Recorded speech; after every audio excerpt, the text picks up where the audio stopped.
Chapter 1 है the science of biology. ये 2025 की बुक है, क्लास 9 की बायोलॉजी की। इसका पहला चैप्टर है साइंस ऑफ बायोलॉजी, बायोलॉजी की साइंस। इसको हम स्टार्ट करते हैं, शुरू से पढ़ते हैं। You ever wondered how plants grow और why animal behave the way they do. कभी आप हैरान हुए हैं कि जो पौधे होते हैं वो कैसे उगते हैं, या जो एनिमल होते हैं वो कैसे अपने रवैया देते हैं, तैयार करते हैं, उनके रवैये के बारे में। आगे साइंस की तारीफ किया। साइंस के science is all about exploring these mysteries. Science जो है वो इन तमाम राजों को तलाश करना है, ये साइंस है।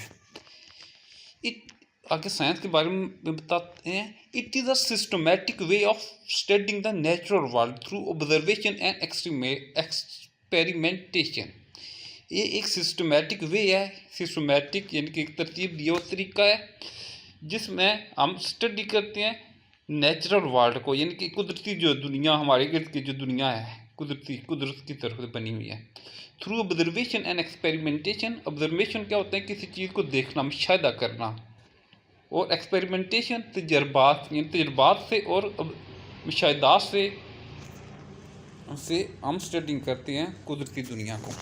आगे कि to make it easier to learn, इसे समझने के लिए आसान बनाते हैं। Science is divided into different branches like biology, physics, chemistry and mathematics. समझने के लिए, आसानी से समझने के लिए जो साइंस है में से कुछ मुख्तलिफ शाखों में तकसीम करते हैं, जैसे कि बायोलॉजी, फिजिक्स, केमिस्ट्री और रियाजी।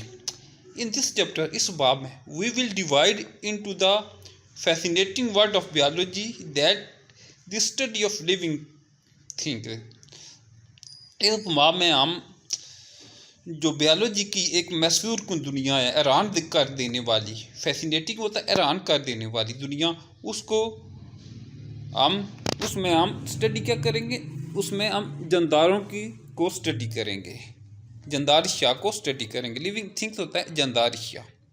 We will see how biologist use scientific method to solve biological problem. हम देखेंगे कैसे बायोलॉजिस्ट जिनका काम बायोलॉजी से मुतल्लुक होता है, वो साइंसी तरीके इस्तेमाल करती हैं जो बायोलॉजिकल प्रॉब्लम को सॉल्व करने के लिए, यानी कि बायोलॉजी के जो मुश्किलात आती हैं उनको हल करने के लिए वो साइंसी तरीके इस्तेमाल करते हैं। जो अगला टॉपिक है वो है biology and its branches, biology और इसकी शाखें। शुरू करते हैं। Biology is the science of life. Biology है वो जिंदगी की साइंस है।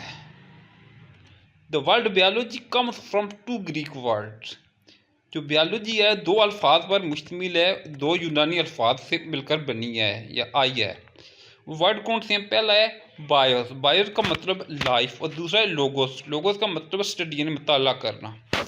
इट एक्सप्लोर द स्ट्रक्चर, ये तलाश करते हैं स्ट्रक्चर ढांचा, बनावट, फंक्शंस, काम and interactions of living organism. ये तलाश करता है ढांचे, काम और एक दूसरे पर असर डालने को, किसके? लिविंग ऑर्गेनिज्म के जो जानदार अशियाएँ एक दूसरे पर कैसे असर डालती हैं और उनका बनावट कैसी है और वो काम कैसे करते हैं, ये तलाश करता है बायोलॉजी।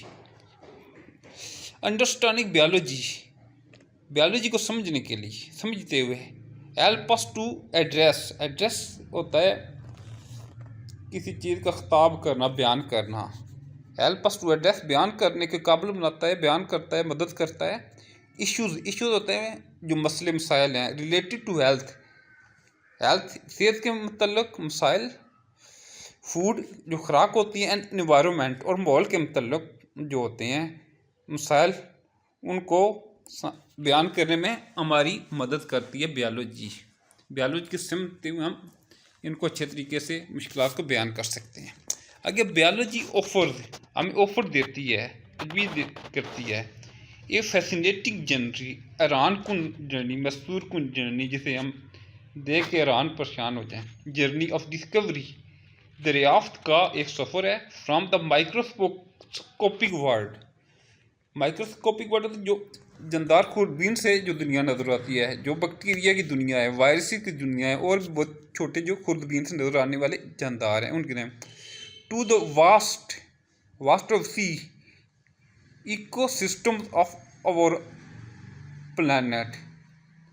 जो इकोसिस्टम होता है हमारे प्लानट का, उसमें यानी कि बड़ी बड़ी चीज़ें हैं, उन पर भी उनको मदद करती है दरियाफ्त करने में। आगे मेजर फील्ड ऑफ बायोलॉजी की बड़ी कौन से मैदान हैं, शाखें हैं, जो इसके फील्ड हैं। जो पहला इसका इदारा बनता है, बायोलॉजी की जो वास्ट फील्ड, इसकी बहुत वुसअत है ये that explore the incredible diversity of life on earth. जो तलाश करता है, एक्सप्लोर तैयार करता है, इनक्रेडिबल नाकाबिल बयान। डाइवर्सिटी होता है एक ही जगह रहने वाले, यानी कि एक कम्युनिटी में रहने वाले मुख्तलिफ जानदार जो होते हैं, उन पर वो जो ज़िंदगी है वो अर्थ पे, ज़मीन पे वो तलाश करता है।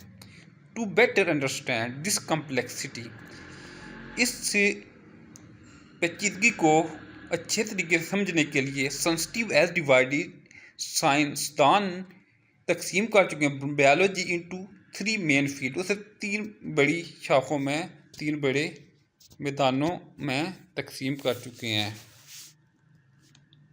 पहला जो इसका है साइंस जो शाख है, वो बोलते हैं ज़ूलॉजी। ज़ू से निकलता है, ज़ू चिड़ियाघर को बोलते हैं, ज़ूलॉजी यानी कि जानवरों से मुतल्लिक़। It is the study of animals, ये जानवरों के मुताला है, इंक्लूडिंग देयर स्ट्रक्चर, जिसमें शामिल है देयर स्ट्रक्चर, उनका ढांचा, बनावट यानी फंक्शन, वो काम कैसे करते हैं, बिहेवियर, उनके रवैये, एंड डाइवर्सिटी, और एक ही कम्युनिटी में मुख्तलिफ जो जानवर रहते हैं उनके बारे में है।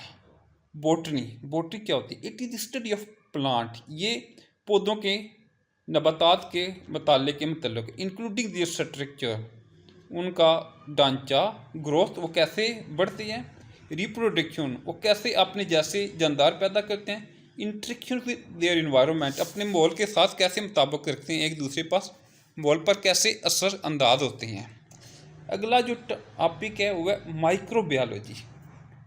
माइक्रोबायोलॉजी क्या होती है, the study of micro organism.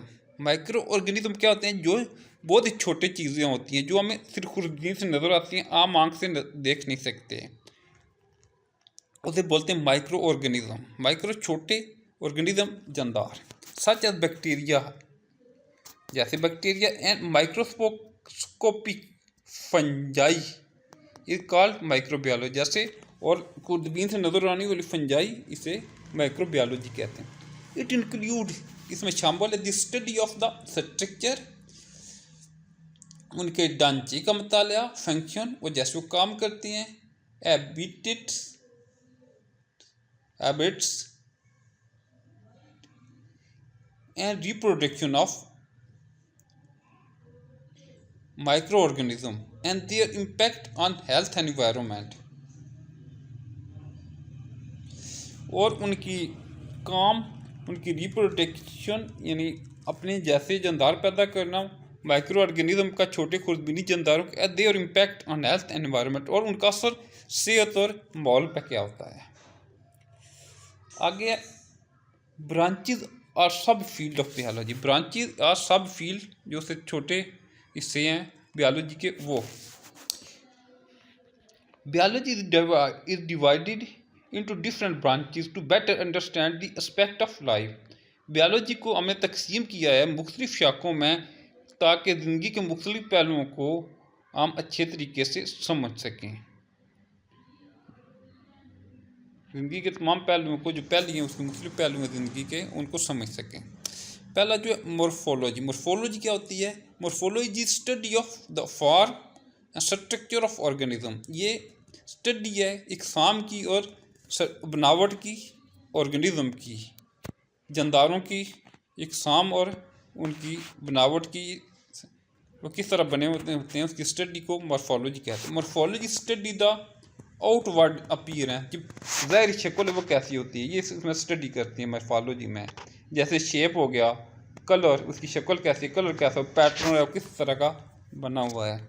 As well as इसके साथ इंटरनल स्ट्रक्चर, इसके साथ साथ अंदरूनी जो स्ट्रक्चर है, बनावट है, वो कैसी है। लाइक आर्गन, जैसे आर्गन क्या होते हैं जो अंदर हमारा जिस्म के अंदर गुर्दे हो गए, फेफड़े हो गए, जिगर हो गया, दिल हो गया। ये आगे अनाटमी का it is branch of biology. ये बायोलॉजी वो इकसाम है दैट एक्सप्लोर, जो तलाश करती है, बताती है हमें the internal physical structure of organism, particularly हम हैं। ये हमें बताती है कि जो अंदरूनी ढांचा है फिजिकल, उसकी शक्ल क्या है, जो जानदारों की अंदरूनी ढांचे की वो किस तरह है, अंदर से किस तरह हैं, उनके अज़ा किस तरह हैं, वो बताती है, ख़ास तौर इंसानों के मतलब। It help in disease diagnosis, ये मदद करती है कि बीमारियों की तशख़ीस के लिए। मेडिकल डिवाइस डेवलपमेंट, और मेडिकल में जो होने वाले इस्तेमाल होने वाले आलात हैं, जो चीज़ें हैं, जिनसे उनके मतलब भी बताती है। डेवलपमेंट, उनको कैसे डेवलपमेंट करता है, उसमें कैसे तरक्की देनी है। एंड इम्प्रूविंग, और इम्प्रूव करती है क्वालिटी ऑफ लाइफ, और ज़िंदगी जो होती है उसको बेहतर बनाती है, उसका मेयार बुलंद करती है। It mean the study of the organ of digestive system, ख़ास तौर पर जो आदमी के आर्गन्स हैं, डाइजेस्टिव सिस्टम आदमी के जो अज़ा हैं, उनके बारे में भी है, इसका मुताला है। आगे है physiology the branch of biology that deal with functioning of body part, कि जिस्म के जो पार्ट हैं वो किस तरह काम करते हैं। फॉर एग्जांपल हो ब्लड सर्कुलेटरी सिस्टम, जो खून का गर्दिशी निज़ाम है, या खून किस तरीके से गर्दिश करता है पूरे जिस्म में। ट्रांसपोर्ट, एक जगह दूसरी जगह पहुंचाया जाता है। वाइटल सबस्टांस, एम जो उसके सबस्टांस हैं थ्रू द बॉडी, उनके बारे में पूरे जिस्म में पहुंचाता है। हिस्टोलॉजी क्या है? Histology is the microscopic study of tissue, जो टिश्यू को होते हैं उनको खुर्दबीन से मुताला करते हैं, उसे हिस्टोलॉजी कहते हैं। टिश्यूज़ और ग्रुप ऑफ सेल, टिश्यू जो होते हैं वो मुख्तलिफ सेल मिलकर एक ग्रुप, यानी कि सेल्स का एक ग्रुप मिलकर टिश्यू बनाते हैं। दैट हैव सिमिलर फंक्शन, जिनका काम एक जैसा होता है। टिश्यू एग्जामिनेशन, टिश्यू का तजज़िया देखना, उनका तजज़िया क्या है, जांच जो होती है। हेल्प इन डिजीज़ डायग्नोसिस, हमें बीमारियों की तशख़ीस में मदद मिलती है। ड्रग स्टडीज़ और अद्वियात के मुताले में। Understanding organ structure and function, और जो ऑर्गन होती हैं, अज़ा होती हैं जिस्म के, उनके बनावट और उनके काम को समझने में मदद मिलती है। टिश्यू का जो मुताला होता है, जांच होता है। आगे साइटोलॉजी क्या होती है? It is the study of cell, ये सेल का मुताला है, खुलिये का मुताला है। इट मीन्स के the building block of life, जो बिल्डिंग ब्लॉक ऑफ लाइफ होता है कि जो ज़िंदगी है उसकी बुनियाद जो है वो सेल पे है। जैसे जो एक दीवार है ईंटों की बनी होती है, तो इंसानी जिस्म सेल का बना होता है। साइटोलॉजिस्ट अनरिवेल, सामने लाते हैं, वादा करते हैं the fundamental structure of cell and their organelles, जो सेल और उनके ऑर्गेनल्स होते हैं, उनके बुनियादी ढांचे को वादा करते हैं cytologist. They also study the mechanism of cell division, और ये आल्सो स्टडी मुताला है कि सेल की तकसीम किस तरह होती है, खुलिये की तकसीम, उसको मैकेनिज्म, तरीक़ाकार को बोलते हैं सेल डिवीजन के। आगे ये नोट से लिखा हुआ है, the human body contain over 30 trillion cell. Various type of cell possess unique structure, जो इंसानी जिस्म में तकरीबन 3 ट्रिलियन सेल पर मुश्तमिल होता है। जो भी मुख्तलिफ टाइप के सेल्स होते हैं उनका एक ख़ास ढांचा होता है। अगला है molecular biology. Molecular biology deal with the study of biological molecule like carbohydrates, protein, lipid and nucleic acid. जो मोलिकुलर बायोलॉजी होती है वो बायोलॉजिकल मोलिक्यूल के मुतल्लिक़ है, जिसमें कार्बोहाइड्रेट, प्रोटीन, लिपिड और न्यूक्लिक एसिड होते हैं। Molecular biologist also study the fundamental life process. जो ज़िंदगी की बुनियादी प्रोसेस हैं उनके बारे में भी स्टडी करते हैं मोलिकुलर बायोलॉजिस्ट।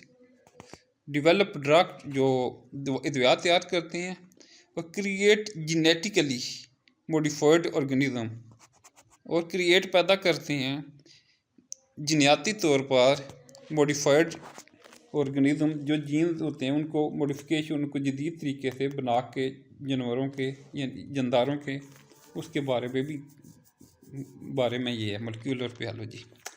आगे embryology. Embryology is the study of the process of development of organism from fertilised egg.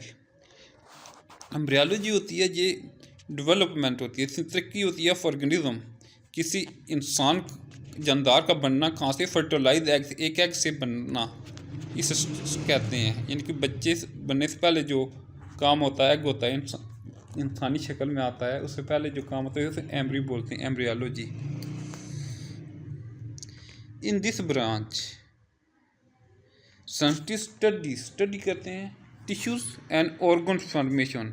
Tissue किस तरह बनते हैं, ऑर्गन किस तरह, अज़ा किस तरह बनते हैं, आइडेंटिफाई बर्थ डिफेक्ट, और पहचान करते हैं, जानते हैं कि पैदाइशी निकास क्या हैं, एंड डेवलप मेडिकल ट्रीटमेंट, और उसके लिए तिब्बी इमदाद देते हैं, यानी कि मेडिकल ट्रीटमेंट करते हैं, अद्वियात के ज़रिए उनका इलाज करते हैं। Genetics is the branch of biology. Genetic जो होता है ये भी बायोलॉजी की शाख है। That deal with the study of transfer of characteristic from parent to offspring. Offspring का मतलब होता है जो बच्चा भी पैदा हुआ है वो नमरूद है। जेनेटिक बायोलॉजी की वो शाख है जो हमें बताती है मुताले का तब्दीली होती है, ट्रांसफ़र मुंतकिल करना ऑफ कैरेक्टरिस्टिक खसूसियात फ्राम पेरेंट टू ऑफस्प्रिंग, जिसमें वालिदैन से बच्चे के अंदर जो खसूसियात मुंतकिल होती हैं जेनेटिक में, उसका मुताला किया जाता है। इन जेनेटिक में scientist also study the causes of genetic disease and develop better variety of plant and animal. Genetic में जो साइंसदान होते हैं वो आल्सो स्टडी यानी मुताला करते हैं केसेस ऑफ जेनेटिक डिजीज, जो जीनियाती या मरूसी बीमारियां होती हैं उनकी वजूहात का मुताला करते हैं, और डेवलप तैयार करते हैं बेटर बेहतरीन अच्छी वैरायटी इकसाम ऑफ प्लांट, पौधों की और एनिमल की। आगे के palaeontology the branch of biology that deal with the study of fossil. Palaeontology biology वो शाख है जो फॉसिल के मुताले के मतलब क्या है।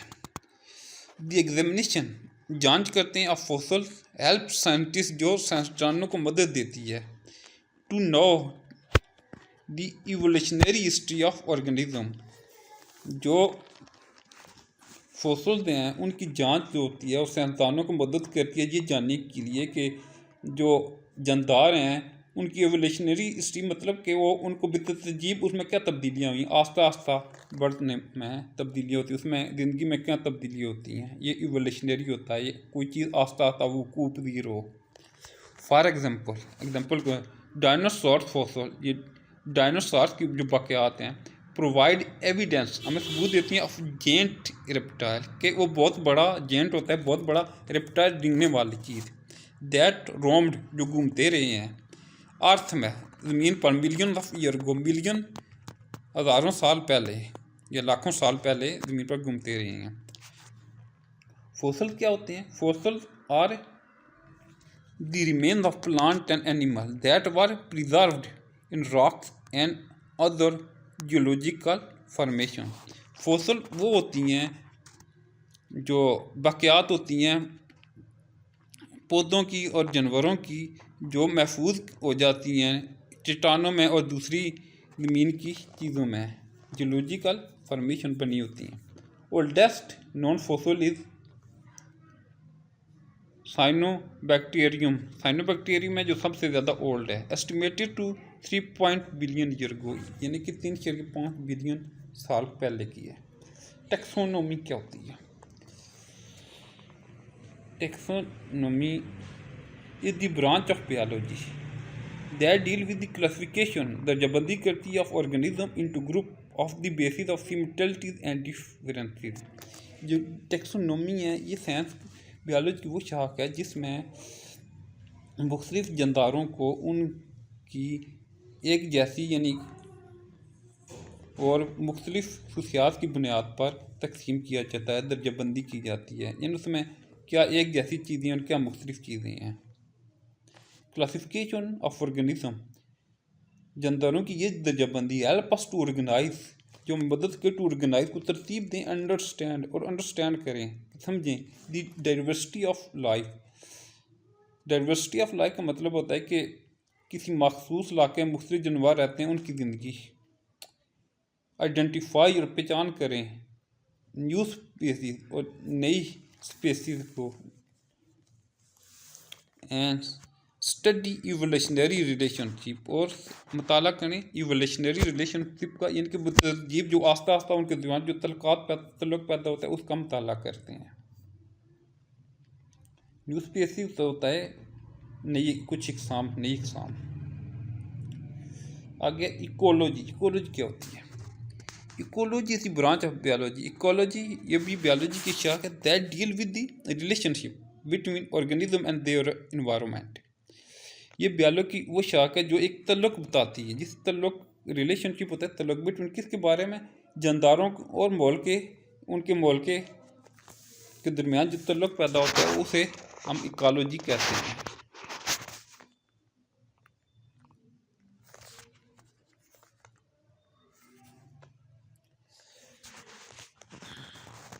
इकोलॉजी हेल्प जो मदद करती है to conserve biodiversity and addresses environmental problem. Ecology हमें हेल्प करती है, कंजर्व होता है महफूज करना, बायोडाइवर्सिटी या ज़िंदगी की जो तनूव है, जानदारों की ज़िंदगी के मतलब एक ही जगह जो मुख्तलिफ जानदार रहते हैं उसे बायोडाइवर्सिटी कहते हैं। एंड एड्रेसेस और बयान करती है इन्वायरमेंटल प्रॉब्लम और माहौलियाती मसाइल को बयान करती है। The food chain, food chain forester, food chain क्या होती है? जैसे जानवर घास खाते हैं, इंसान जानवरों को खाते हैं, ये चेन बनती है।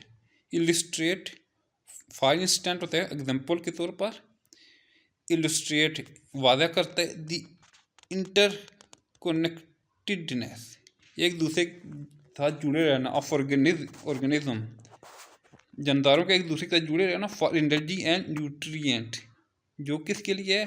तवानाई और न्यूट्रिएंट के लिए। न्यूट्रिएंट जो वैसे मुख्तलिफ चीज़ें हैं जो हम खाते हैं, मुख्तलिफ न्यूट्रिएंट नहीं होते हैं, विटामिन डी सी, ये न्यूट्रिएंट होते हैं जिससे हम एनर्जी हासिल करते हैं, इसके बारे में भी आपको बताती है। आगे marine biology, marine biology the study of biology that will the study of life in ocean. ये वो बायोलॉजी की वो साइंस है जो हमें समुद्रों की ज़िंदगी के बारे में बताती है। इट हेल्प अस, ये मदद के टू अंडरस्टैंड ओशन बायोडाइवर्सिटी, यानी कि समुद्र के अंदर जो मुख्तलिफ जानदार रहते हैं उनके मुतालिक मदद करती है समझने के लिए। डिस्कवर और न्यू स्पीसीज, उनकी नई इकसाम दरियाफ्त करती है। एंड एड्रेसेस और बयान करती है मैरीन कन्वर्जेशन इशू, और उनके तब्दीली वाले मसाइल को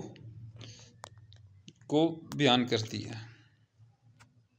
for example coral reef support a wide variety of marine life. जो कोरल रीफ होते हैं वो सपोर्ट करते हैं ए वाइड बहुत सी variety of marine life.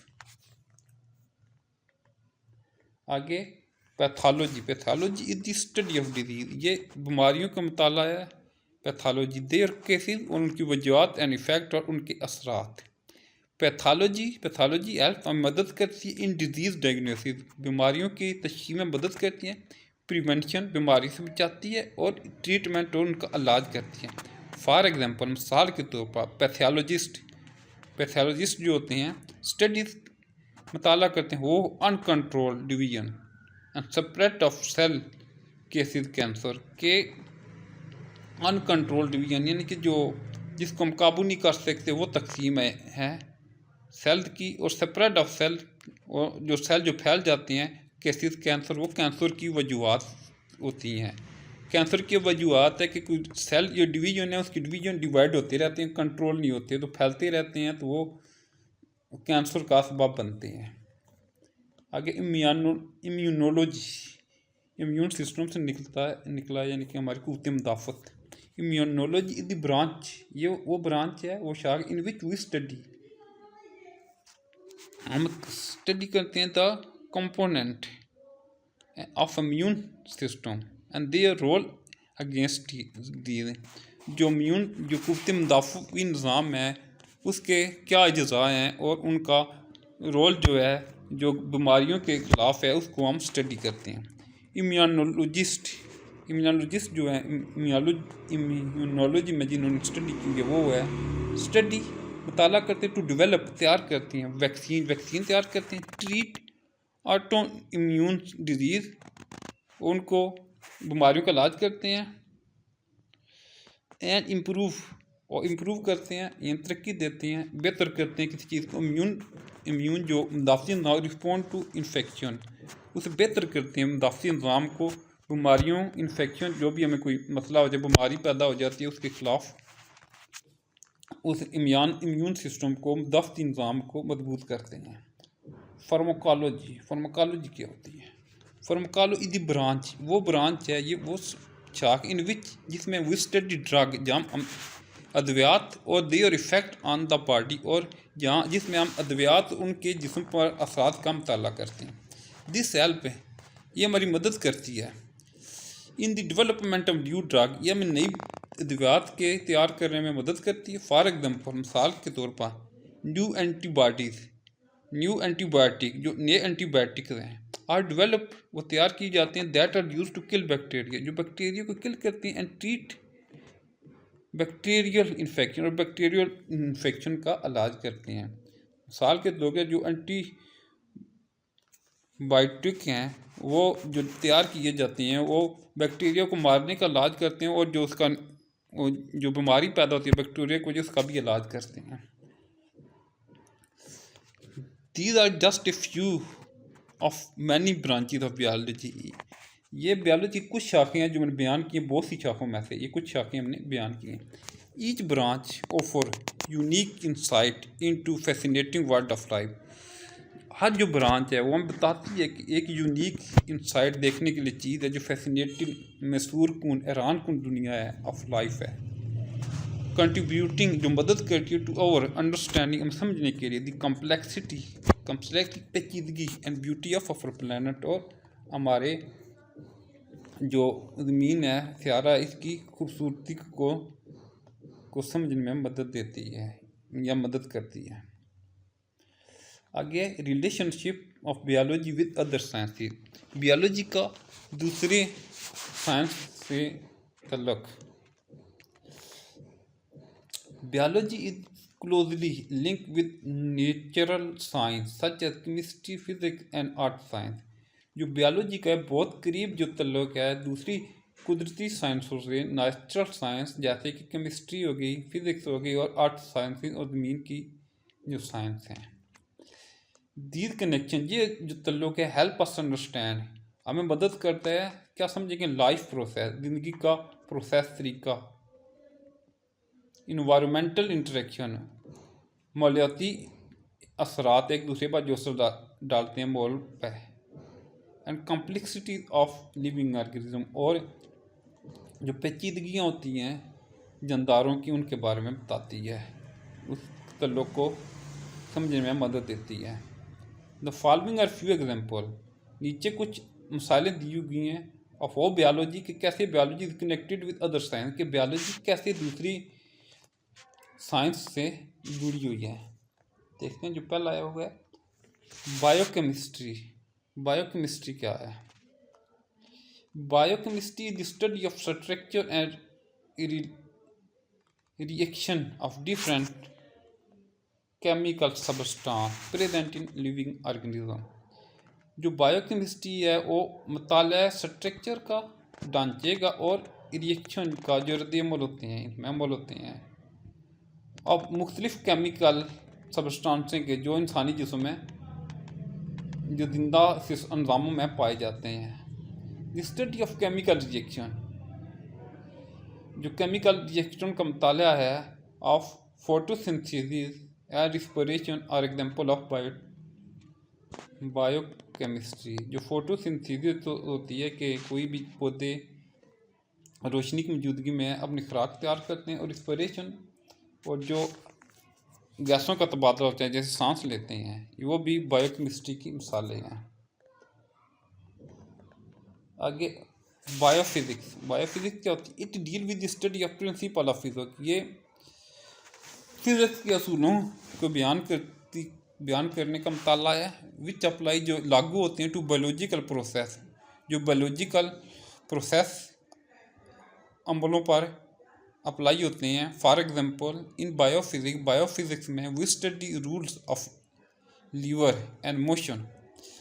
Biophysics में हम मुताला करते हैं कि लीवर के क्या असूल हैं, कौन से रूल्स हैं, और मोशन और कद जो होती है फॉर अंडरस्टैंडिंग।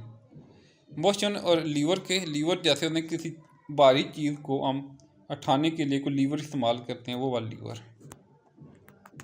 और motion for understanding the function of muscle bones and joint, जिसमें हम समझते हैं काम कर एक मसल जो हमारे पट्टे होते हैं, बोन हमारी जोड़ियाँ होती हैं, जॉइंट जो हमारे जोड़ होते हैं इंसानों के, उसको समझने में मदद मिलती है। आगे computational biology. In computational biology scientist are mathematical model. Scientist use mathematical model, इसमें जो साइंसदान है मैथमेटिकल मॉडल इस्तेमाल करते हैं, अलगोरिदम, हिसाब किताब एंड कंप्यूटर सिमुलेशन। और कंप्यूटर सिमुलेशन जो होता है कि कंप्यूटर पर वो आर्जी सा एक दुनिया दिखा देते हैं समझने के लिए उसको, टू अंडरस्टैंड बायोलॉजिकल सिस्टम, जिससे हम बायोलॉजिकल सिस्टम को समझ करते हैं रिलेशन और उनके तलकात को समझ सकें। इट ये मज़ीद इन्वॉल्व होती है एनालिसिस तजिया करती है बायोलॉजिकल डाटे का, सच है sequence of amino acid in protein के माइनस एसिड की प्रोटीन का में जो तरकीब होती है, सीक्वेंस होता है, उसको भी काफ़ी तजिया करती है। आगे biogeography deal with the study of distribution of organism in different geographical region of the world. ये मुताला है तकसीम का, डिस्ट्रीब्यूशन तकसीम, जो लिविंग ऑर्गेनिज्म की तकसीम है जो दुनिया के मुख्तलिफ हिस्सों में रहती हैं जानदार, उनके बारे में है।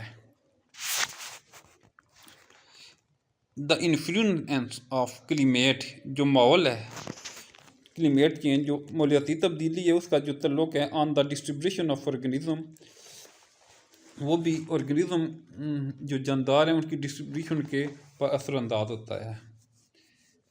Is also study the biogeography, ये भी बायोजियोग्राफी के मुताले में आता है। आगे बायोस्टैटिस्टिक क्या होती है? It deal with the principle of statistic to analyse and interpret data related to living organism. Biostatistic में स्टैट के असूल काम करते हैं, किसके लिए? टू एनालाइज तजिया करें और इंटरप्रेट किसी चीज़ की तशरीह करना, वादा करना, डाटा हमने हासिल किया है रिलेटेड टू लिविंग ऑर्गेनिज्म, जानदारों के तल्लुक़ जो डाटा है उसको तजिया करते हैं और उसको वादा करते हैं, तशरीह करते हैं। ये उसके असूल हैं स्टैटिस्टिक के। आगे biostatistics play a crucial role, यानी क्रूशियल होता बहुत अहम रोल अदा करता है इन बायोलॉजिकल रिसर्च। जो बायोलॉजिकल रिसर्च होती है तहकीक उसमें बहुत अहम रोल करता है हेल्थ केयर और यानी कि सेहत के चीज़ों में, और पब्लिक हेल्थ और पब्लिक की हेल्थ, पब्लिक जो अवाम की हेल्थ है उसके बारे में भी, सेहत के बारे में भी अहम रोल अदा करता है। आगे बायोटेक्नोलॉजी। बायोटेक्नोलॉजी क्या होती है? It deal with the use of living organism और their component to develop beneficial product or process for various fields including healthcare, agriculture, environmental management।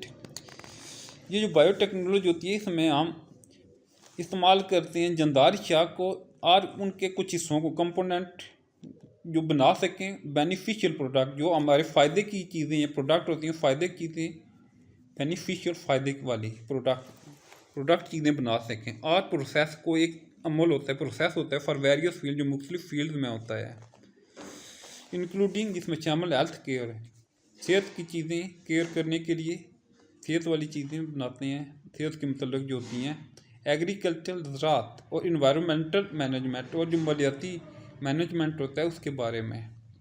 For example मिसाल के तौर पर बायोटेक्नोलॉजिस्ट यूज बैक्टीरिया को इस्तेमाल करते हैं biotechnologist for the production of insulin, insulin की प्रोडक्शन के लिए, टू ट्रीट डायबिटिक पेशेंट जिनको शुगर होता है उनके लिए इंसुलिन तैयार करते हैं।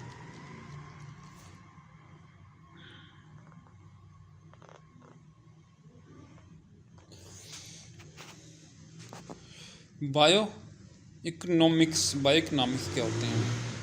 ये deal with the study of organism, ये उन जानदारों के ताल्लुक from economical point of view, जिन हम माशरी ज़रा पॉइंट ऑफ व्यू से जिनको हम ताला करते हैं उन जानदारों का। इन बायो इकोनॉमिक्स में साइंटिस्ट कैलकुलेट करते हैं, हिसाब किताब रखते हैं the cost and profit of biological project, जिसमें वो बायोलॉजी के जो प्रोजेक्ट होते हैं उनका हिसाब, उनका कितना खर्चा आएगा, उसमें क्या मुनाफा होगा, उसका हिसाब लगाते हैं, कैलकुलेट करते हैं। एग्जांपल है production of new variety of crops, जो होती हैं फसलें, नई फसलों की इकसाम है उनको तैयार करते हैं, उसके बारे में हिसाब लगाते हैं कि उन पर कितना खर्चा आएगा, उसमें कितना मुनाफा होगा। कैरियर इन बायोलॉजी, कि बायोलॉजी में कौन से हम प्रोफेशन इख्तियार कर सकते हैं।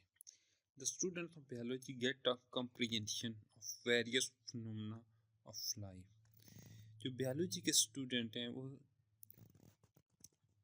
अपॉर्चुनिटी यानी कि जामे अपॉर्चुनिटी हासिल कर सकते हैं ज़िंदगी की, या ज़िंदगी के मुख्तलिफ कामों में वो हिस्सा ले सकते हैं। After their F S C with biology में एफ एस सी जो है बायोलॉजी में करने के बाद they select further studies for diverse career, तो वो मज़ीद स्टडी के लिए तालीम हासिल करने के मुख्तलिफ प्रोफेशन कैरियर अपनाते हैं। फॉर एग्जांपल मिसाल के तौर पर मेडिसिन एंड सर्जरी, ये एक पहला कैरियर है। The profession medicine deal with the diagnosis and treatment of disease. जो मेडिसिन का शुबा है, अद्वियात का शुबा, इसमें बीमारियों की तशखीस और उनके इलाज के बारे में है। इन सर्जरी में the defective part of the body are repair, जो जिस्म का मुतासर हिस्सा होता है उसे रिपेयर, उसे ठीक किया जाता है, रिप्लेस, या उसकी जगह और कोई पार्ट लगाया जाता है, और मूव या उसे उतार दिया जाता है, अलग कर दिया जाता है। फॉर दिस प्रोफेशन, ये प्रोफेशन के लिए student need complete a 5 year bachelor of medicine, bachelor of surgery, MBBS degree. इसे के लिए बैचलर ऑफ मेडिसिन करते हैं, बैचलर ऑफ सर्जरी करते हैं, ये इसमें 5 साल होते हैं। Bachelor of medicine, bachelor of surgery degree हासिल की जाती है MBBS की। उसके बाद है dentistry. Dentist specialize in oral health. Oral health होता है कि मुंह के अंदर जो सेहत है उसके बारे में, बीमारियां उसके बारे में डील करते हैं, स्पेशलाइज करते हैं। They diagnose and treat dental disease and perform surgery. वो जो करते हैं, तशखीस करते हैं और इलाज करते हैं दांतों की बीमारियों का, और उनकी सर्जरी भी करते हैं, चीरफाड़ भी करते हैं। फॉर दिस प्रोफेशन के लिए student gate 4 year bachelor of dental surgery BDS degree, जिसमें 4 साल की BDS डिग्री जरूरत होती है। आगे pharmacology. Pharmacology study the effect of drug on harm and body and develop new medication। जो फार्माकोलॉजिस्ट होते हैं वो स्टडी करते हैं इफेक्ट ऑफ ड्रग के, जो अद्वियात हैं उनके इंसानी जिस्म पर क्या असरात होते हैं, और नई अद्वियात बनाते हैं, डेवलप करते हैं। फॉर दिस कैरियर, इस शुबे में आने के लिए bachelor of study BS degree जरूरत होती है। इन फार्मेसी और doctor of pharmacy D pharmacy जरूरत होती है। Degree is required.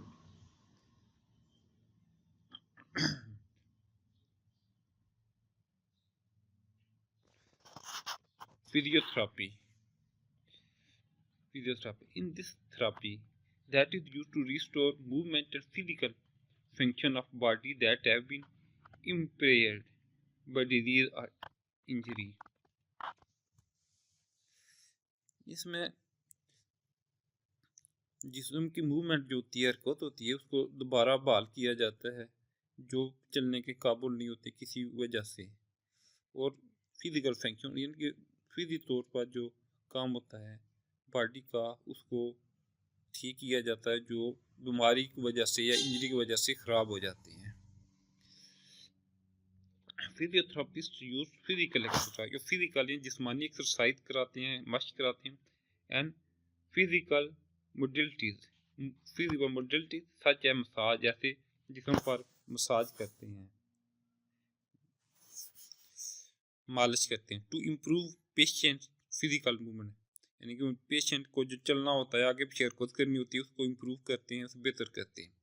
To become a physiotherapist, physiotherapist बनने के लिए a 4-year BS degree is physical therapy or physiotherapy is needed। इसमें 4 साल डिग्री फिजियोथेरेपी या फिजिकल थेरेपी में ज़रूरत होती है इस शोबे में आपको आने के लिए। अगला है कि fisheries and wildlife. Fisheries and wildlife department also offer jobs to biologist after BS and masters studies MS degree in zoology, fish agriculture. जो फिशरीज होती है, फिशरी मसलन फिश से निकला है, उनके बारे में वाइल्ड लाइफ जो महकमा जंगलात है, ये जो होता है ये जॉब ऑफर करता है बायोलॉजिस्ट को जब को BS डिग्री मुकम्मल करते हैं, मास्टर डिग्री करते हैं, किसी में ज़ूलॉजी में या फिशरीज या एग्रीकल्चर में। एग्रीकल्चर, ज़राअत, ज़ूलॉजी, इल्म वनात, फिशरी, ये जो होता है मछलियाँ पालना। आगे एग्रीकल्चर क्या होता है? Agricultural scientist improve farming practice, crop production and sustainable agriculture technique.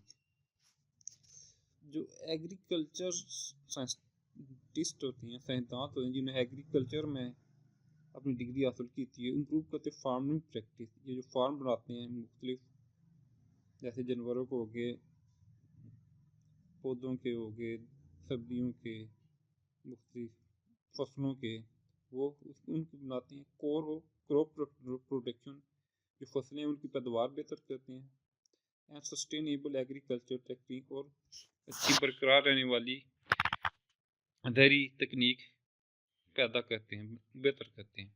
A 4-year degree in agriculture is required. यहाँ 4 साल एग्रीकल्चर में ज़राअत में डिग्री की ज़रूरत होती है।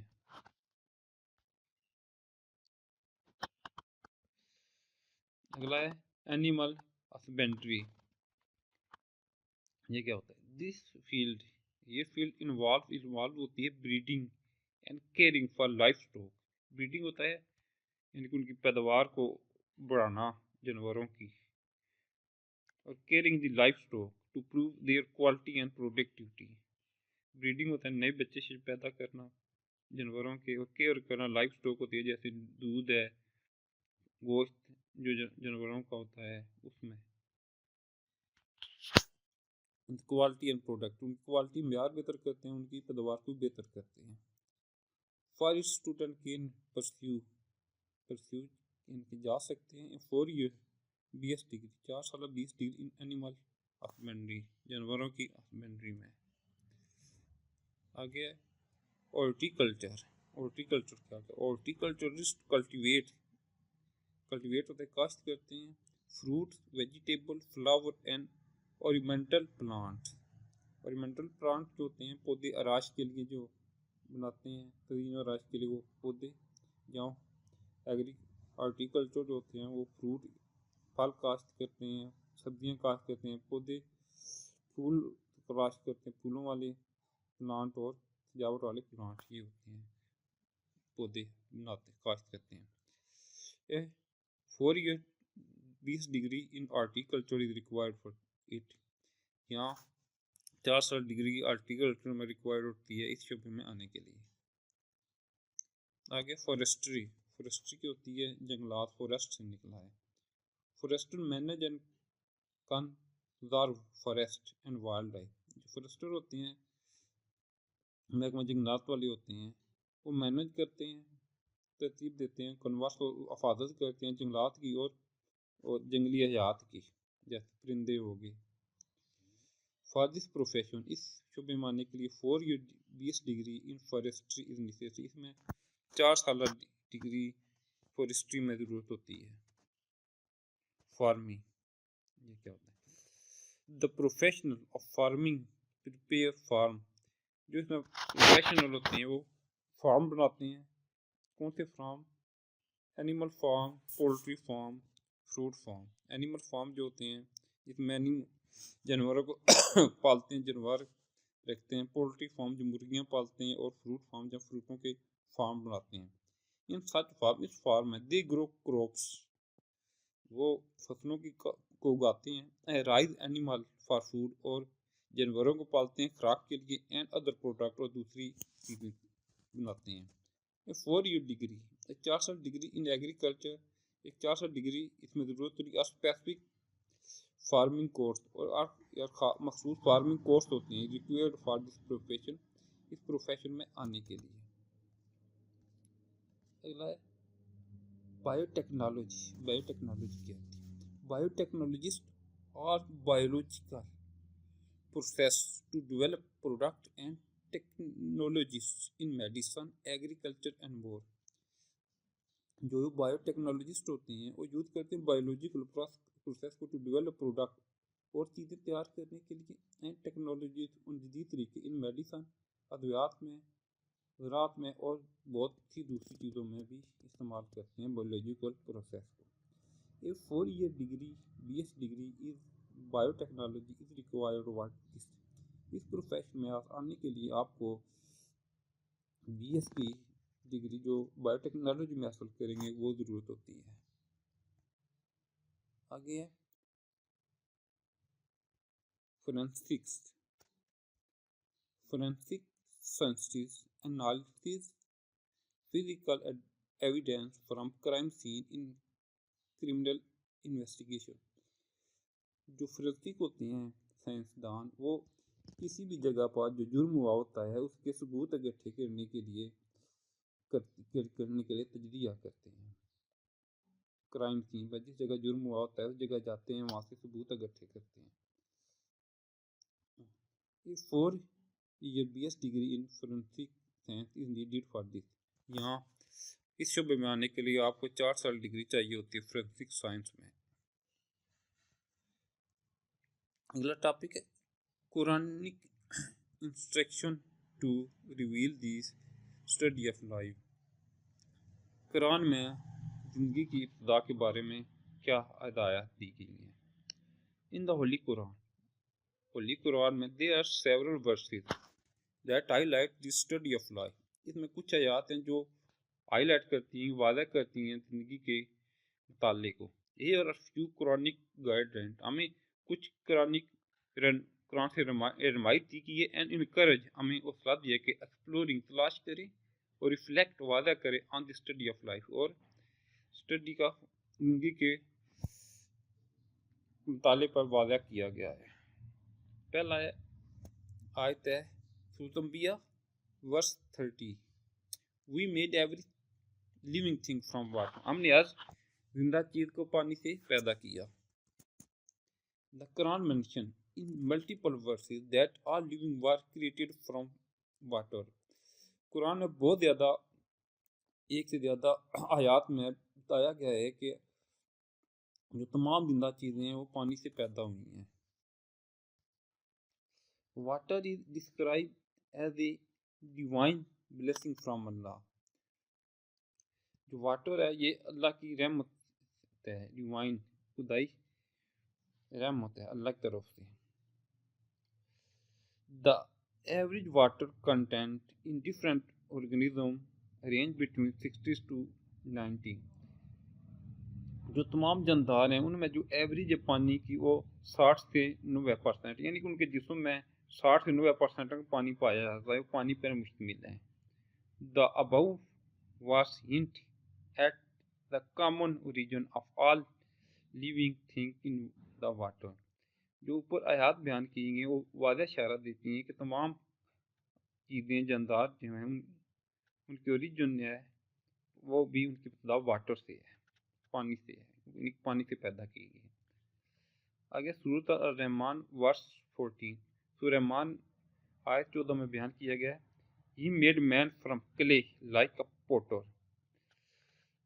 उसने पैदा किया क्ले गारा के खनखनाती हुई मिट्टी से पैदा किया.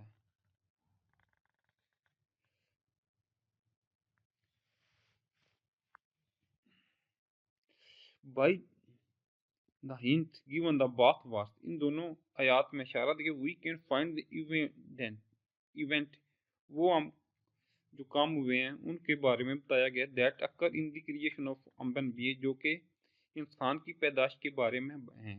वी आर एडवाइस, हमें तजवीज़ नसीहत की गई है टू थिंक कि सोचें ओवर द पॉसिबल वे कि मुमकिन रास्ते से इख्तियार करें, सोचें थ्रू जिसके ज़रिए सच इवेंट जैसे ये वकूए पजीर हुए might have been occur. Allah also hint, Allah ने हमें इशारा दिया at the method of development के तरीका क्या है बनने का of animal including human being, इंसान और जानवरों के बनने का उन्हें इशारा दे दिया है. आगे सूरत अल-मुमनून verse 14. Then fashion we drop a clot. Then fashion we clot a little lump. Then fashion we little lumps bone. Then cloth the bones with flesh. हमने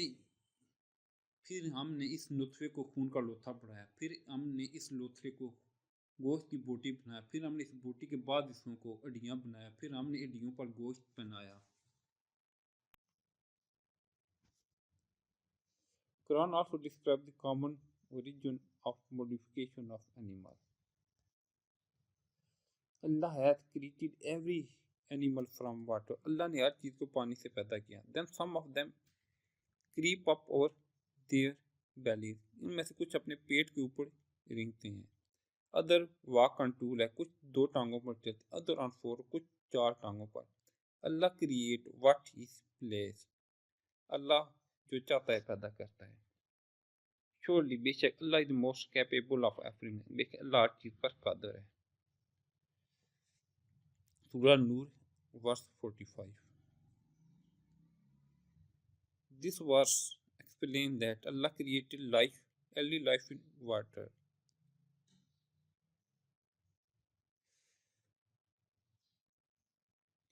ये इशारा करती है आयत कि अल्लाह ने जो वाटर वाली ज़िंदगी है, पानी की ज़िंदगी भी पानी से पैदा की, जैसे फिश मछलियाँ हैं। दैन एनिमल, जो animal with limb were evolve, जिनके ज़ा हैं उनको भी। एंड अमंग सच एनिमल, और उनमें से कुछ एनिमल हैं, some was created who creep over their belly, जो अपने पेट के ऊपर रेंगते हैं। And then some created who walk on two, and some are four leg, कुछ दो टांगों पर चलते हैं और कुछ चार टांगों पर चलते हैं। अगला है science as a collaborative field.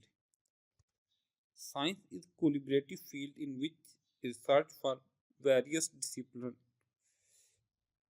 work together to solve complex problems. Science एक कोलैबोरेटिव फील्ड है इसमें रिसर्चर तहकीक करने वाले फ्रॉम वेरियस डिसिप्लिन उसमें उसी फील्ड में वर्क टुगेदर इकट्ठे काम करते हैं और उसमें से मुख्तलिफ प्रॉब्लम को सॉल्व करते हैं। कोलैबोरेशन होता है, कोलैबोरेटिव होता है, यानी कि एक दूसरे की मदद से काम करके एक नई चीज़ बनाना। इंटरडिसिप्लिनरी टीम, यानी कि मुख्तलिफ डिसिप्लिनों के लोग मिलते हैं, टीम कैन टैकल, पकड़ते हैं प्रॉब्लम को, हावी होते हैं more efficiently by leveraging the strength and experts of such discipline.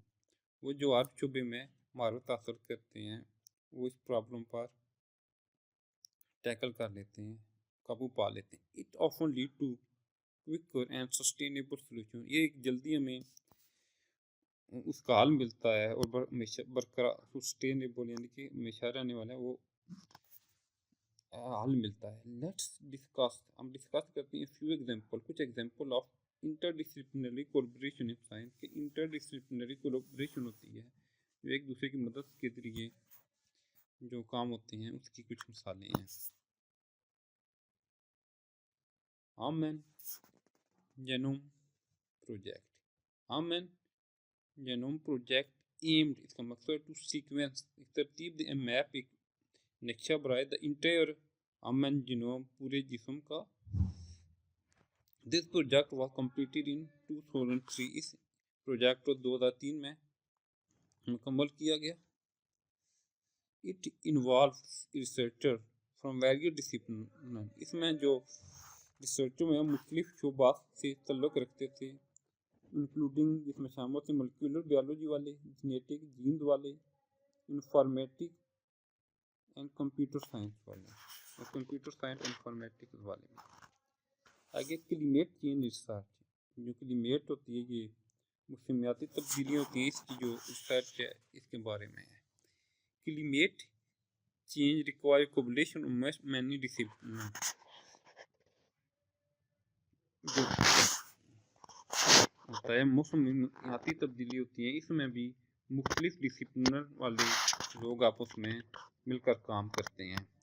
Such as atmospheric science, atmosphere वाली साइंस, इकोलॉजी वाली, इकोनॉमिक एंड सोशियोलॉजी, ये चारों मिलकर काम करते हैं क्लाइमेट चेंज रिसर्च में। अगला है मेडिकल रिसर्च। मेडिकल रिसर्च में क्या होता है? Medical research often depend on interdisciplinary collaboration, यहाँ भी मुख्तलिफ शोबाजात मिलकर काम करते हैं मेडिकल में। फॉर एग्जाम्पल, मिसाल के तौर पर कैंसर रिसर्च, जो कैंसर के ऊपर तहकीक होती है, इन्वॉल्व इसमें शामिल होते हैं ऑन्कोलॉजिस्ट यानी cancer consultant, biologist, biochemist, geneticist, pharmacologist and statistician, ये शामिल होती हैं कैंसर की स्टडी में। आगे robotic and artificial intelligence, AI, इसमें देखें क्या होता है।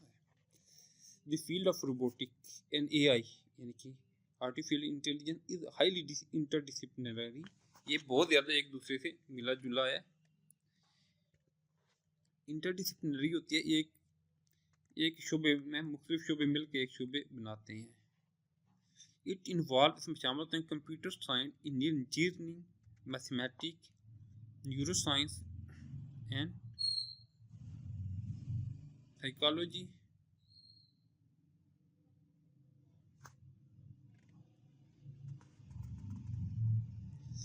इसमें शामिल होते हैं कंप्यूटर साइंस वाले, इंजीनियरिंग वाले, मैथमेटिशियन और न्यूरो साइंस जो दिमाग वाली साइंस है, न्यूरॉन के बारे में बताती है, और साइकोलॉजी वाली। द कोलैबोरेशन, इसमें जो मदद होती है, हैज़ लीड टू सिग्निफिकेंट बहुत अहम एडवांसमेंट, तरक्की होती है रोबोटिक सिस्टम में, ऑटोनोमस व्हीकल, मशीन लर्निंग में, एंड नेचुरल लैंग्वेज प्रोसेसिंग में महारत हासिल करते हैं। आगे स्पेस एक्सप्लोरेशन, जो खला में उसमें एक्सप्लोरेशन होता है, किसी चीज़ को तलाश करना, वो उसके बारे में। ऑर्गेनाइजेशन, मुख्तलिफ अदारे, organization like NASA and international space station और international space station ISS involve scientist, इसमें साइंटिस्ट इन्वॉल्व होते हैं फ्रॉम वेरियस फील्ड, मुख्तलिफ शोबाजात से, इंक्लूडिंग एस्ट्रोफिजिक्स वाले, प्लानिटरी साइंस, प्लानिट वाली जो साइंस होती है उससे, इंजीनियरिंग, बायोलॉजी एंड मेडिसिन वाले। दिस कोलैबोरेशन इनेबल, ये जो कोलैबोरेशन होती है उन दोनों को मिलकर जो काम करते हैं, इनेबल काबल बनाते हैं scientist to investigate the cosmos होता है आसमान कायनात के बारे में, जो है उसके बारे में तहकीक करें। अगला है साइंटिफिक मेथड क्या होता है? साइंटिस्ट टेक स्पेसिफिक स्टेप, कुछ मखसूस स्टेप लेते हैं, काम लेते हैं, for doing scientific work, scientific काम के लिए और रिसर्च और तहकीक के लिए। This step are called scientific method, इन साइंटिफिक मेथड कहते हैं। फॉर बायोलॉजिकल रिसर्च के लिए, तहकीक के लिए, this step are called biological method, इन्हें बायोलॉजिकल मेथड कहते हैं। The following step are involve in scientific method, कुछ जो स्टेप हैं वो जो इस्तेमाल होते हैं साइंटिफिक मेथड में, वो नीचे दिए गए हैं।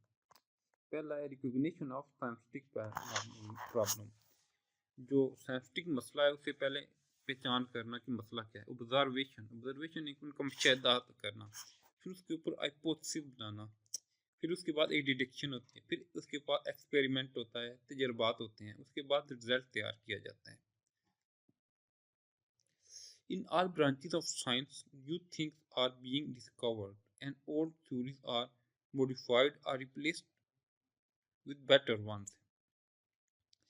जो साइंस की तमाम शाखें हैं, इसमें नई चीज़ों की दरियाफ्त होती है और पुरानी जो थ्योरी होती हैं उनको जदीद बनाया जाता है, और उनकी जगह नई उससे बेहतर थ्योरी को लेके लाया जाता है। अगला एक टॉपिक है, पढ़ते हैं इसे, रिकॉग्निशन ऑफ प्रॉब्लम, जो मसला है उसको पहचान करना। द फर्स्ट स्टेप, जो पहला कदम है, इन्वॉल्व शामिल होता है आइडेंटिफाई, पहचान करना, एंड डिफाइनिंग और बयान करना एक साइंटिफिक प्रॉब्लम जो मसला होता है, स्पेसिफिक इशू को खास इशू, मसला या फेनोमेनन काम होता है।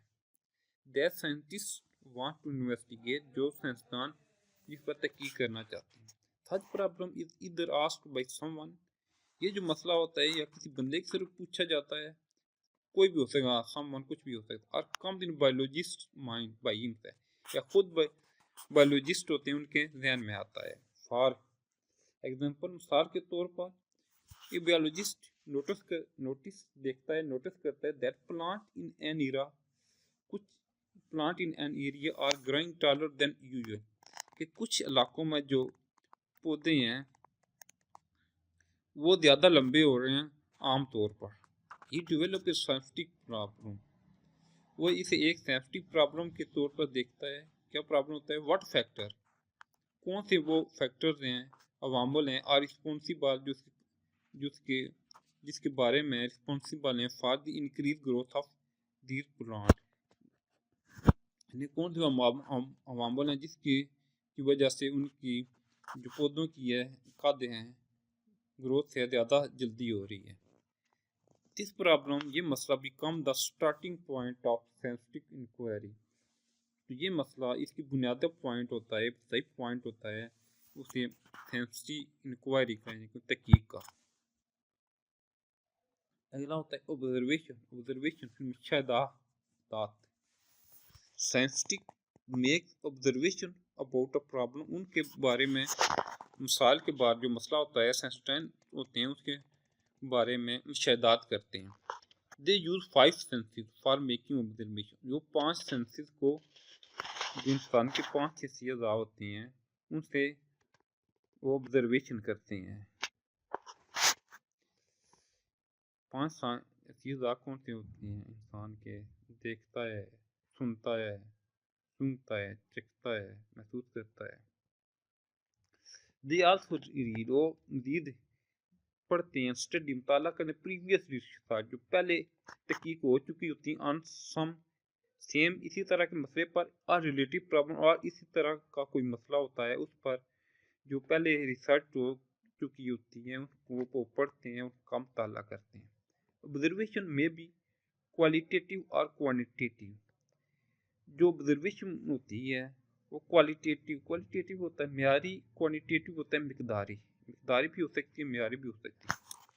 क्वालिटेटिव ऑब्जर्वेशन कौन सी होती है? क्वालिटेटिव ऑब्जर्वेशन इन्वॉल्व ऑब्जर्वेशन, उनमें वो ऐसे मुशाहदात शामिल होते हैं that can not be measured, जिनको हम मेजर में पैमाश नहीं कर सकते विद नंबर के साथ हम पैमाश नहीं कर सकते।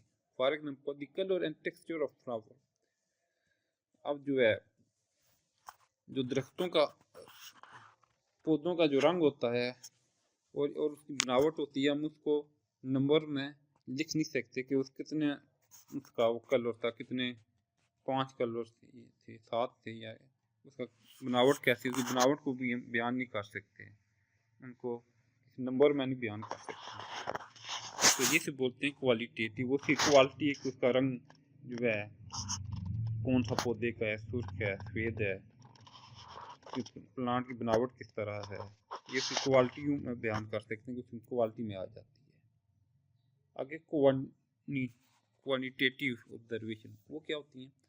क्वांटिटेटिव ऑब्जर्वेशन इन्वॉल्व मेजरमेंट, जिसमें हम मेजर मार्क करते हैं, और न्यूमेरिकल डाटा।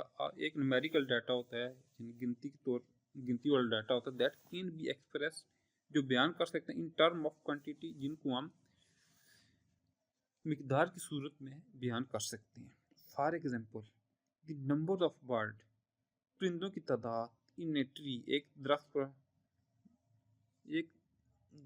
पर परिंदों की तादाद, ये भी मिसाल है कि एक दरख्त पर कितने परिंदे बैठे हैं, ये इसे हम काउंट कर सकते हैं। Quantitative observation are more accurate than qualitative.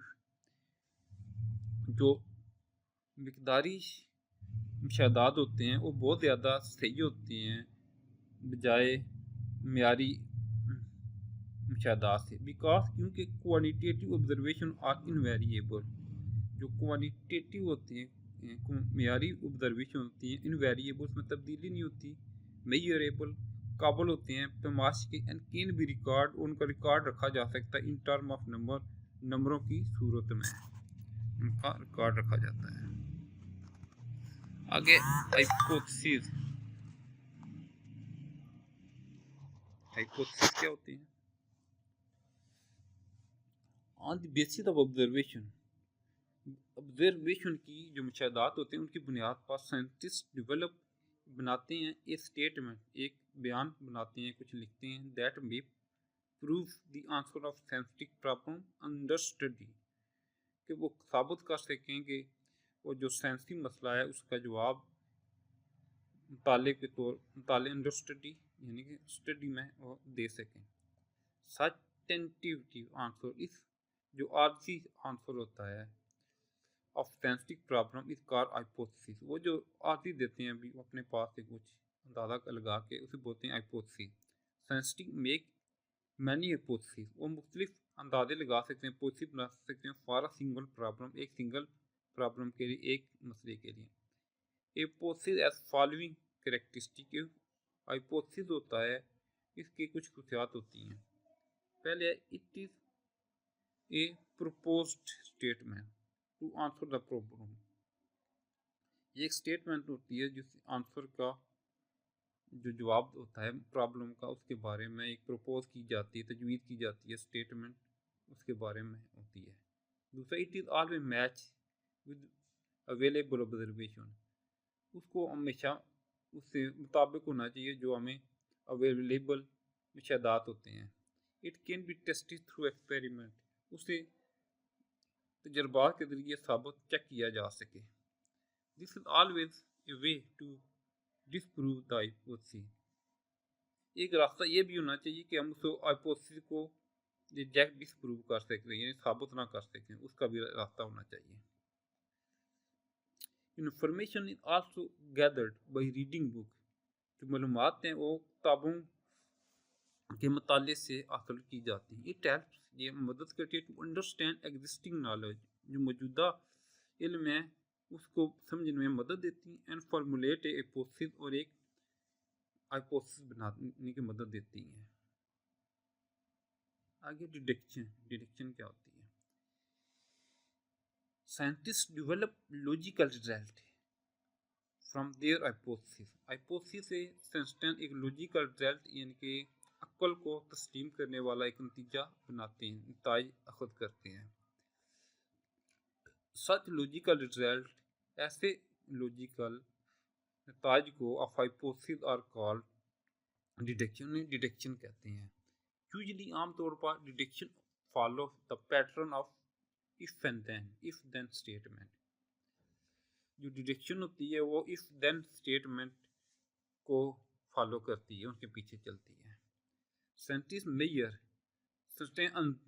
अंदाजा लगाते हैं इफ हाइपोथेसिस इज ट्रू, अगर इफ हाइपोथेसिस ट्रू है then what might be result, तो उसका रिजल्ट क्या होगा। फॉर एग्जांपल, मिसाल के तौर पर हाइपोथेसिस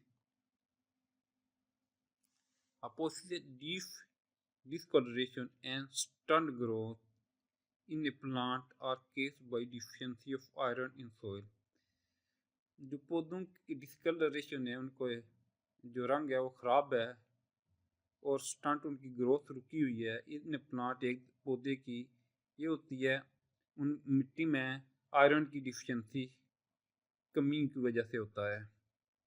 आगे डिडक्शन है, if iron deficiency is causing the symptom, अगर आयरन की कमी इन अलामात की वजूहत है, then adding iron in the soil, तो आयरन को मिट्टी में मिलाया जाएगा, विल इम्प्रूव द कलर, तो colour of leave and promote plant growth, तो मिट्टी में आयरन को मिलाया जाएगा ताकि पत्तों का कलर इम्प्रूव हो सके और प्लांट की ग्रोथ भी अच्छी हो, पौधे की पैदावार भी अच्छी हो। आगे एक्सपेरिमेंट, जो तजर्बात होते हैं। Experiment it is the most basic step of scientific method, ये एक बुनियादी कदम है साइंटिफिक मेथड के तौर पर। साइंटिस्ट परफॉर्म मुख्तलिफ एक्सपेरिमेंट, मुख्तलिफ किस्म के तजर्बात करते हैं टू टेस्ट ऑल हाइपोथेसिस, के तमाम हाइपोथेसिस को चेक कर सकें। इन ए सक्सेसफुल एक्सपेरिमेंट, एक कामयाब तजर्बे के तौर पर, one hypothesis is prove to correct and alternate hypothesis are prove incorrect. एक कामयाब तजर्बे में एक हाइपोथेसिस को दुरुस्त साबित किया जाता है और उसके मुतबादल हाइपोथेसिस जो होते हैं उनको रिजेक्ट, गलत साबित किया जाता है। The incorrect hypothesis are rejected, जो गलत साबित हाइपोथेसिस होते हैं उनको रिजेक्ट किया जाता है, और प्रूफ वन इज एक्सेप्टेड, जो एक प्रूव हो जाता है उसको एक्सेप्ट, उसे कबूल किया जाता है। साइंटिस्ट मेक न्यू डिटेक्शन, जो साइंसदान है नई डिटेक्शन बनाते हैं फ्रॉम द एक्सेप्टिव हाइपोथेसिस, जो कबूल किए जाने वाला हाइपोथेसिस है। देन दे परफॉर्म, तो वो परफॉर्म करते हैं, मज़ीद काम करते हैं, इनके दे परफॉर्म फर्दर एक्सपेरिमेंट, वो मज़ीद तजर्बात करते हैं एंड कन्फर्म, और पक्का करते हैं, कन्फर्म कर लेते हैं द करेक्टनेस ऑफ हाइपोथेसिस, और हाइपोथेसिस की करेक्टनेस को ठीक होने को पक्का कर लेते हैं, कंफर्म कर लेते हैं।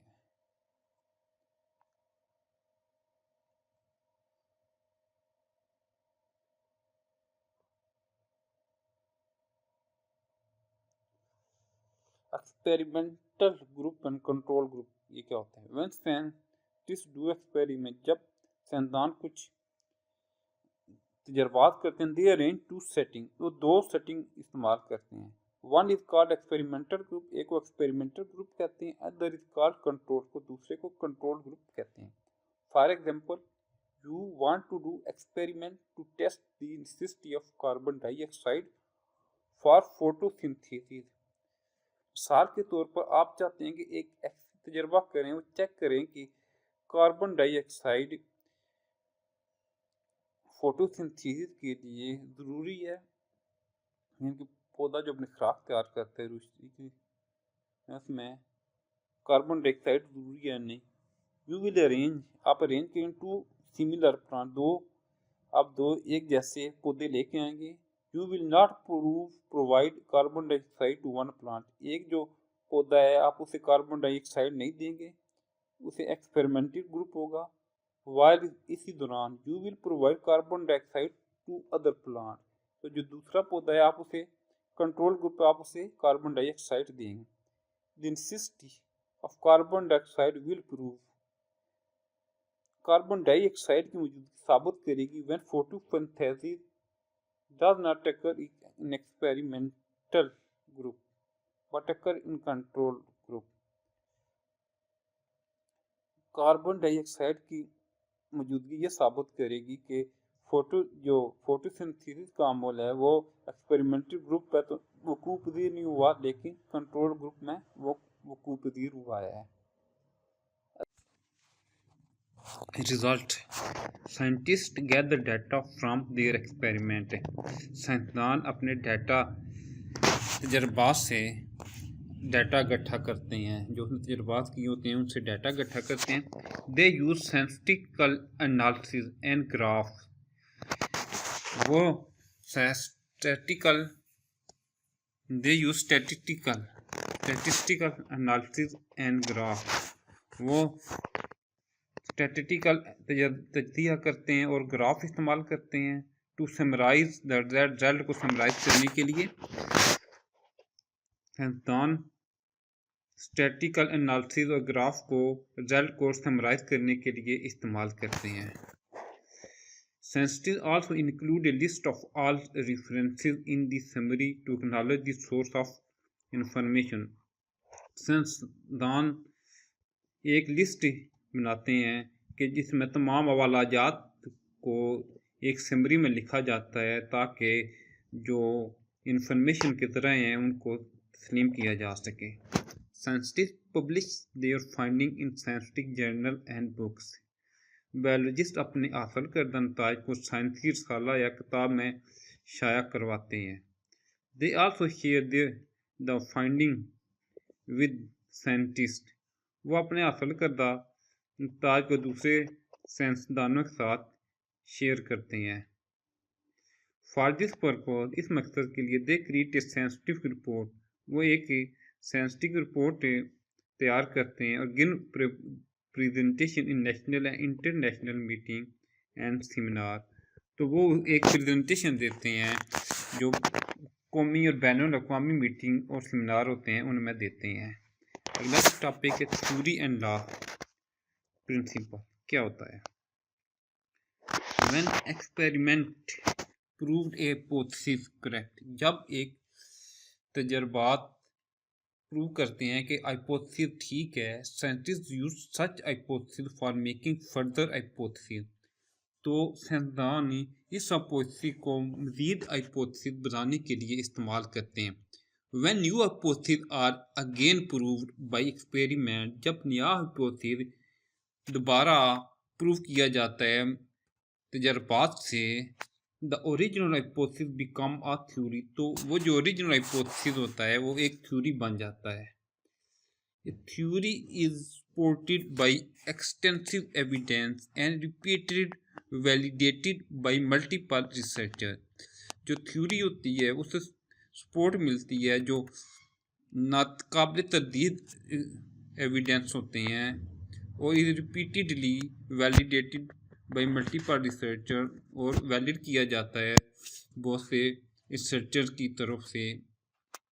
For example theory of evolution, जो थ्योरी ऑफ इवोल्यूशन एक्सप्लेन्स, वो बयान करती है वो स्पीसीज जो जानदार थे change over time through natural selection. Natural selection में वक्त के साथ उसमें जो तब्दीलियाँ आई हैं ये वो बयान करती है।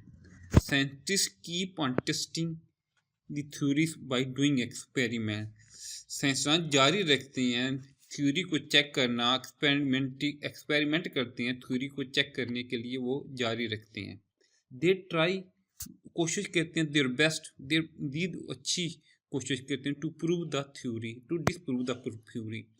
वो अपनी पूरी कोशिश करते हैं कि उस थ्योरी को गलत साबित कर सके। If the theory is proved again, लेकिन अगर बाई एक्सपेरिमेंट, लेकिन अगर एक थ्योरी तजर्बात की बिना पर बार बार प्रूव हो जाती है तो it become a law principal, तो एक लॉ या प्रिंसिपल बन जाती है, कानून या असूल बन जाती है। साइंटिफिक लॉ इज यूनिफॉर्म और कांस्टेंट। जो एक सेंसिटिव लॉ होता है वो एक यूनिफॉर्म होता है, कांस्टेंट होता है, मुस्तकिल होता है, फैक्ट ऑफ नेचर, हकीकत का एक हकीकत होती है, फितरत की हकीकत होती है, मुस्तकिल हकीकत होती है sensitive law. The example of biological law are Hardy Weinberg law and Mendel law of inheritance. इसकी एग्जाम्पल जो होते हैं ड्रे-वेनबर्ग लॉ और मेंडल लॉ ऑफ इनहेरिटेंस है। ये एक खाका दिया हुआ है बायोलॉजिकल प्रॉब्लम का। देखिए पहले ऑब्जर्वेशन होती है, उससे हाइपोथेसिस बनते हैं, डिटेक्शन, फिर एक्सपेरिमेंट, उसके बाद रिजल्ट बनता है, उसके बाद अगर रिजल्ट प्रूव हो जाए तो रिपोर्टिंग बनती है, मज़ीद टेस्टिंग करते हैं तो थ्योरी बनती है, थ्योरी मज़ीद टेस्टिंग के बाद जो होती है लॉ और प्रिंसिपल बन जाती है। अगला है malaria, an example of biological method. Malaria is common disease in many countries including Pakistan. Malaria एक आम बीमारी है जो पाकिस्तान से कई ममालिकों में आम बीमारी है। You will know how biological solve the biological problem concerning malaria.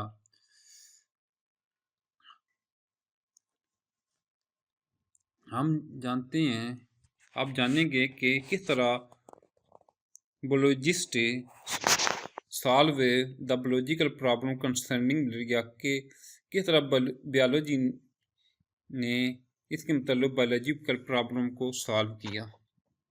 Biologist ने इस बायोलॉजिकल प्रॉब्लम जो मलेरिया के मतलब से उसको सॉल्व किया। Biological problem, what is the case of malaria. Biological problem है कि मलेरिया की वजूहत क्या है। यहाँ पर लिखा हुआ in human history malaria has killed more people than any other disease. इंसानी तारीख में मलेरिया ने सबसे ज़्यादा इंसानों को कत्ल किया बजाय किसी और बीमारी से। आगे आ जाते हैं biological problem, what is the case of malaria. Malaria की वजूहत क्या हैं। ऑब्जर्वेशन, इसकी ऑब्जर्वेशन लेते हैं। पहली ऑब्जर्वेशन है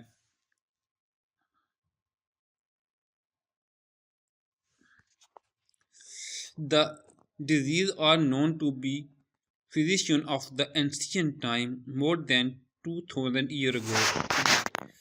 इस बीमारी के तल्लुक 2000 साल पहले डॉक्टर जानते थे।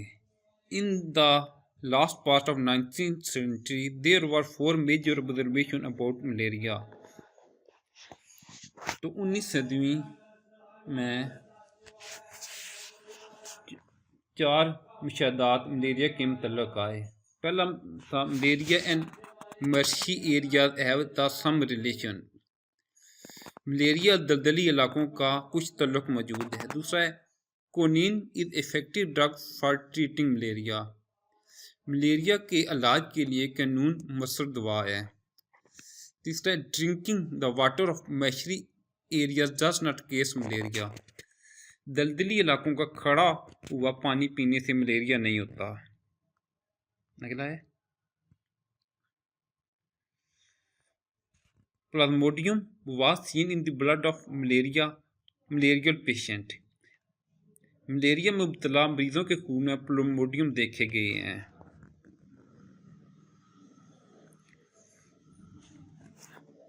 In 1878, a French army physician Leverrier did research on the cases of malaria. He took the blood from a malarial patient and examined it under microscope। 1878 में एक फ्रांस की आर्मी के एक डॉक्टर ने तहकीक की कि मलेरिया की वजूहात की तहकीक की। उसने एक मलेरिया के पेशेंट्स के खून का माइक्रोस्कोपिक मुआयना किया। He notice some micro organism in blood. उसने खून में कुछ खुरबीनी जानदारों को देखा। The micro organism were given the name plasmodium. उसने इन को नाम प्लाज्मोडियम दिया।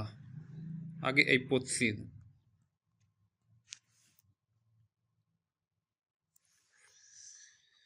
Biologists thought on the observation and discoveries and developed a hypothesis Plotridium is the case of malaria।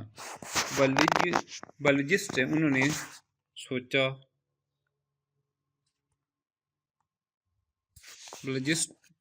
कि ऑब्जर्वेशन जो मुशाहिदात और जो उनकी दरियाफ्त थी और डेवलप एक हाइपोथेसिस बनाया कि मलेरिया की वजूहात प्लाज्मोडियम है। डिटेक्शन।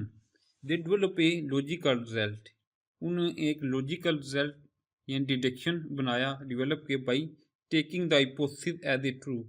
ये चेक करें कि हाइपोथेसिस ठीक है। द डिटेक्शन क्या थी?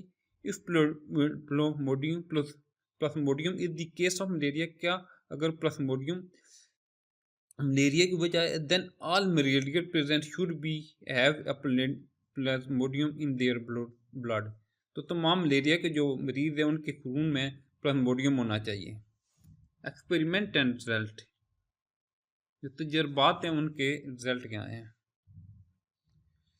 इन order to test the detection को चेक करने की खातिर बायोलॉजिस्ट परफॉर्म एक्सपेरिमेंट। बायोलॉजिस्ट ने उन्हें कुछ तजर्बात किए। They exam the blood sample of 100 malarial patient and 100 healthy patient under microscope. उन्होंने 100 मरीज थे मलेरिया वाले, उनके खून के सैंपल लिए और 100 जो सेहतमंद इंसान के उनके खून के नमूने लिए और उनको माइक्रोस्कोप के नीचे देखा। The following was the result of these experiments। इन तजर्बात के रिजल्ट थे, यानी कि इन तजर्बात जो किया उनका नतीजा ये थे। पहला था most of the material patient as plasmodium in their blood. कि ज़्यादातर जो पेशेंट्स थे मलेरिया के उनके खून में प्लाज्मोडियम पाया गया। The result prove that. इस रिजल्ट ने नतीजे ने यह साबित किया कि हाइपोथेसिस है Plasmodium is the case of malaria was true. जो उन्होंने हाइपोथेसिस बनाया था कि मलेरिया प्लाज्मोडियम की वजह से होता है, वो दुरुस्त साबित हुआ। अगला है बायोलॉजिकल प्रॉब्लम। हो Plasmodium get into the blood of man. के प्लाज्मोडियम किस तरह इंसान के खून में दाखिल होता है।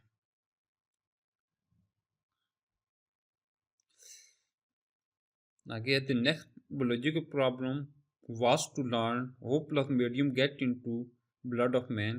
कि अगला जो प्रॉब्लम ये था कि ये जानना चाहिए कि प्लाज्मोडियम किस तरह इंसान के खून में दाखिल होता है।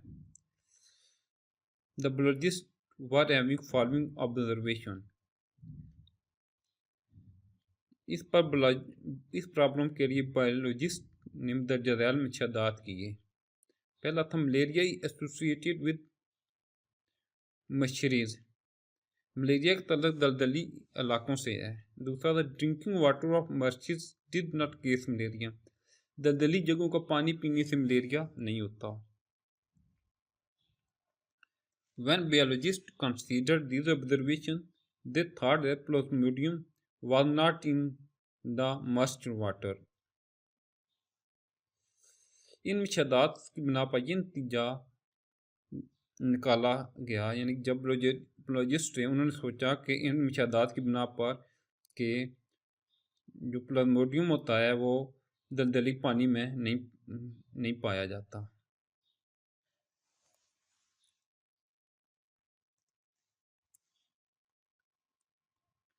आगे ऑब्जर्वेशन है। इन 1883 a physician A.F.A. King listed 20 observations. Some important observation of the King were 1883 में एक तबीब A.F. किंग ने 20 मुशाहदात किए जिन इनके चंद अहम मुशाहदात ये थे। People who slept outdoor has more chance to get malaria than those who slept indoor. जो लोग कमरों से बाहर सोते थे इनको अंदर सोने वालों की बनिस्बत मलेरिया होने के चांसेस ज़्यादा होते थे। उसने दूसरा जो है तीसरा ऑब्जर्वेशन की people who slept under the mosquito net had less chances were getting malaria than those who did not use such nets. जो लोग बारीक जालियों की बनी नेट के नीचे सोते थे इनको दूसरों की निस्बत मलेरिया होने के चांसेस कम होते थे। आगे है individual who slept near a smoky fire usually did not gate malaria.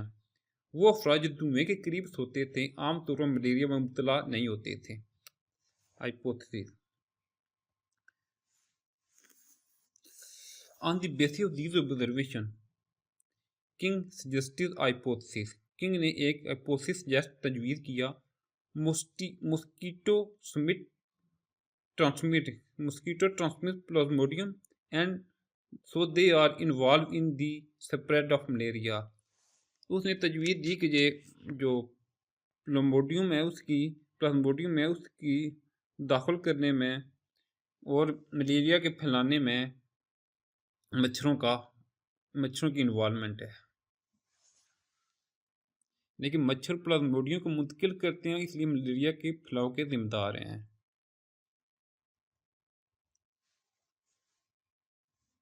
आगे deduction the following deduction was made from this hypothesis। The result deduction in hypothesis की बिना पर बनाई गई। If mosquitoes are involved in the spread of malaria, then plasmodium should be present in the mosquito। अगर मच्छर malaria के फैलाव का जिम्मेदार हैं तो फिर मच्छर के जिस्म में प्लाज्मोडियम होना चाहिए। आगे experiment and result in order to test the above deduction Ronald Ross perform important experiment 1880।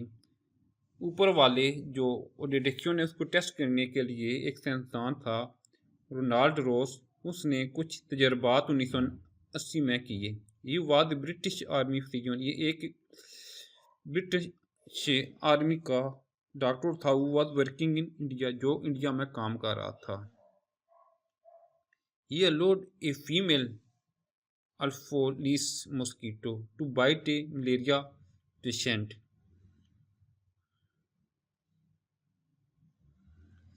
इसने एक मादा अनफोल्ड मच्छर को मलेरिया के एक मरीज को काटने का मौका दिया।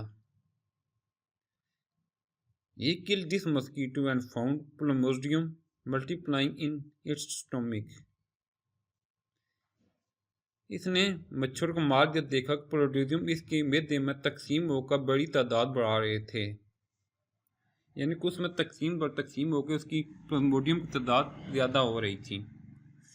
एज द नेक्स्ट एक्सपेरिमेंट, अगले एक्सपेरिमेंट में he thought to allow an infected mosquito having plasmodium to bite a healthy person. उसने आगे एक और तजर्बा किया कि उसने एक सेहतमंद इंसान को उस मच्छर से कटवाया जो के अंदर प्लाज्मोडियम मौजूद थे। इफ हाइपोथेसिस वाज ट्रू, अगर हाइपोथेसिस ठीक था 30% should have get a malaria, तो 30 जो शख्स था उसे मलेरिया होना चाहिए, but he did not use human being for such risky experiment, लेकिन उसने इंसानों पर यह तजर्बा करने का रिस्क नहीं लिया। Ross perform this experiment again, उसने ये तजर्बा दोबारा किया, but use sparrow instead of man, उसने इंसानों की बजाय चिड़ियों का इस्तेमाल किया। He allowed female Culex mosquito, उसने एक मादा मच्छर क्लॉक्स मस्कीटो को to bite a sparrow suffering from malaria, उसने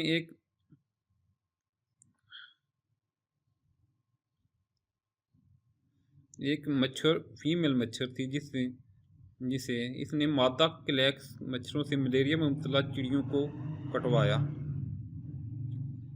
Then he studied some of the mosquito at different time, उसने इन मच्छरों को स्टडी किया मुख्तलिफ वक्त पर।